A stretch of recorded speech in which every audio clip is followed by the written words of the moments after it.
Yun guys, napakaganda ng airport dito sa Salala. At mag-ano na tayo guys, boarding na tayo.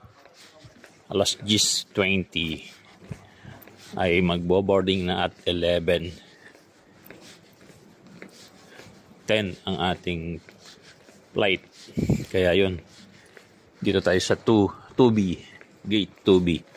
Yung iba nakapila na, kaya po-proceed na tayo guys. Thank you so much, and yung stress natin ay ano na, bali 50% hanggang hindi pa tayo naka-uwi sa atin. Dito na nakapila na, po-proceed na tayo. Thank you so much everyone, and you know, yung ating sasakyan yun. Alright, thank you so much.